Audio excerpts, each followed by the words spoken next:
Now, look, what is important is I think we can all agree that all of us, go into politics because we want to help our constituents and we want to make our country a better place in which everybody can live. The fools, they believed me. They believed that I go into politics because I genuinely care. The only reason anyone goes into politics is because they are evil. Hello, and welcome to this edition of the Jolly Heretic. Now, today I want to talk about a very interesting study on why people go into politics. Why is it that people become politicians? Why do they seek elected office? And interestingly, is there a difference between the kind of people that seek elected office and the kind of people who simply involve themselves in politics? But before I do that, could you please subscribe? Could you subscribe here on YouTube, leave a like, hit the bell, whatever. It really helps the algorithm. It really helps if you do that. And could you subscribe to my Substack? That's jollyheretic.com, where I put all the most basic stuff I don't put on YouTube, where I put in-person interviews, where I put vlogs, where I put films I make, and where if you like what I do, you can support me for the cost of around a pint of beer a month. I'd be most grateful. Okay, back to the video.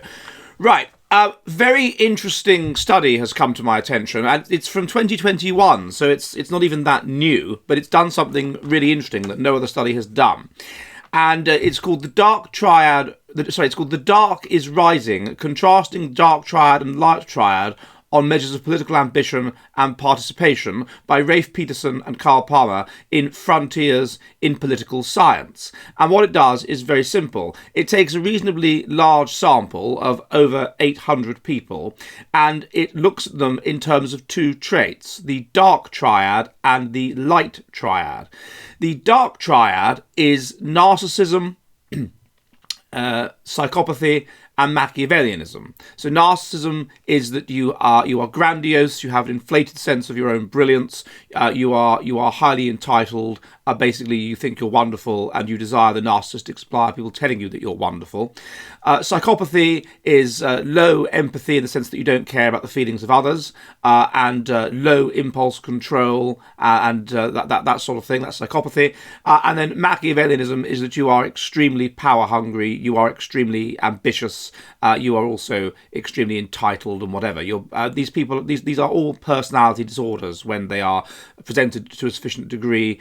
These are very unpleasant people, and they intercorrelate together up to about sort of 0.8. So they're quite strongly intercorrelated. So we talk about something called the dark triad. Often you will just get a dark triad personality, a person that has all three of these traits.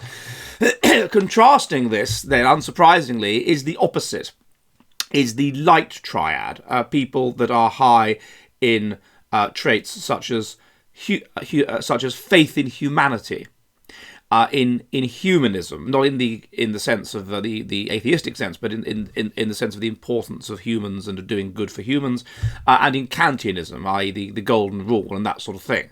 And these again strongly intercorrelate. So these are the opposite. These are the light triad. These are the pro-social, kind, genuinely good people. The very opposite of the dark triad. Now, what he found, or what they found in this study, they looked at both political ambition, i.e. that you have thought about running for office, and that you feel qualified to run for political office. And unsurprisingly, what they found was that the only predictors of this were Machiavellianism, which was the biggest predictor, obviously, because you're power hungry, you desire power, and political office will give you power.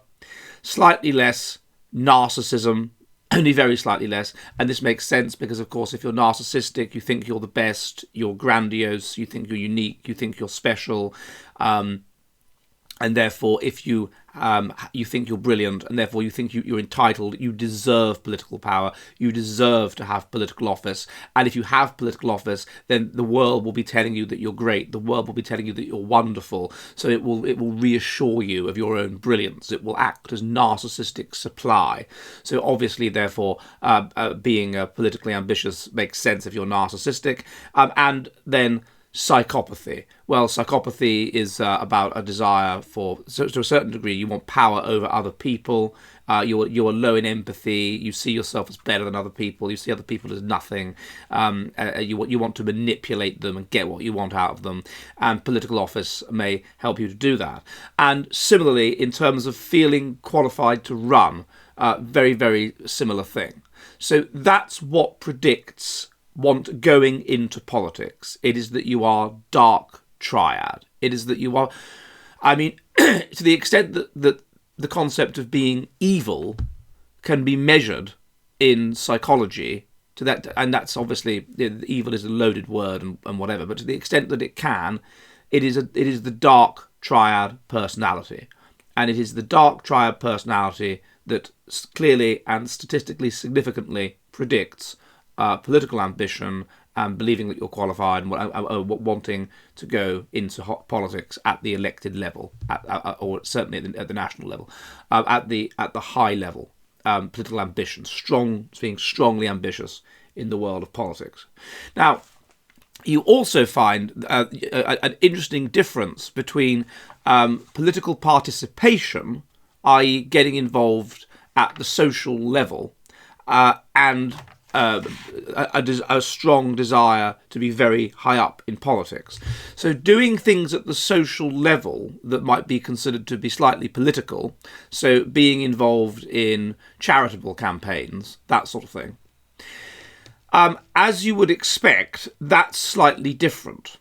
Now, I'm not saying that there aren't people that have dark triad traits that are involved in charitable campaigns, but it's slightly different. So the light triad, what they find in this study, the light triad is negatively associated with political ambition.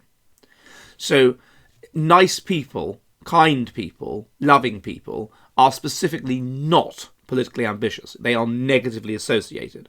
However, those kinds of people may well be inclined to go into sort of much more what you might call much more low-level politics. So if you can call it politics at all. So charitable campaigns, that sort of thing. Generally doing good things around the community, trying to help people, the kind of people that will get involved. That's light triad.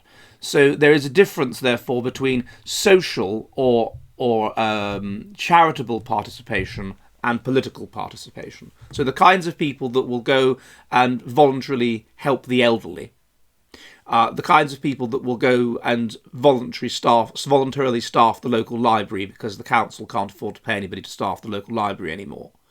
The kind of people that will go out picking up litter and whatever in the community. The kind of people that will be on the local residents' association, which is non-political. Or perhaps even the kind of people that will be on a local political association, such as the Conservative Association. But if they do stand for the council, they'll have to be asked. Those kinds of people, they won't put themselves forward.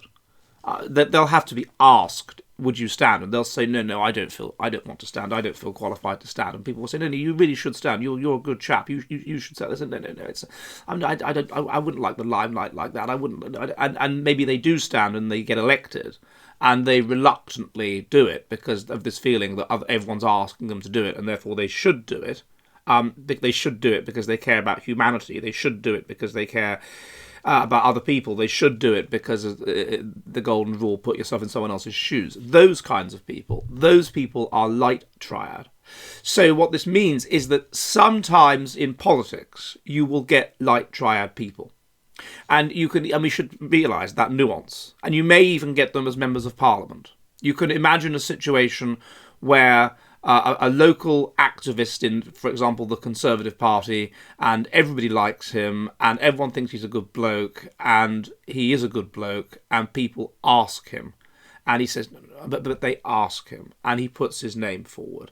And he ends up, of course, doing quite well because he just comes across as such a good bloke because he is a good bloke. And then he ends up in Parliament.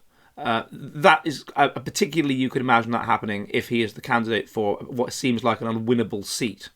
And then there's a sort of a landslide victory for his party, and he ends up kind of almost by accident in Parliament. That you can imagine, and that's probably happened. I remember there was a case in 2015. I can't remember her name, but of a woman who was a doctor at Kingston Hospital, and she put herself forward for the seat of Twickenham for the Conservative Party, and it was an unwinnable seat. Okay, it was Vince Cable, who was the sort of deputy leader or something of the Liberal Democrats or something like that, senior person in the Liberal Democrats. He'd been in the coalition government's cabinet and all this. As far as she was concerned, it was an unwinnable seat. So she did it, and she put her name forward, and she threw herself into it and campaigned and things like that. But she wasn't going to win. She wasn't going to win. And then she did win, and you can see her at the announcement shaking. Literally, physically shaking, because, hang on a minute, life is now out of my control. I've been elected to Parliament. I don't want to be an MP. I've no desire to be an MP at all. I think her name was Tanya something or other. I don't want to be an MP. What the hell? What the actual hell? So people like that. But obviously people that avidly put themselves forward and want to find a winnable seat, and it's their ambition, and they spend years trying to do it. Basically, most senior politicians about whom you read are like that. John Major, for example, very clearly so and directly so, are going to be very high in dark triad traits. Overall, therefore, senior politicians are not going to be very nice people, and they certainly won't be in it for the good of their constituents and to make Britain a better country. Are you ready for the future of the West?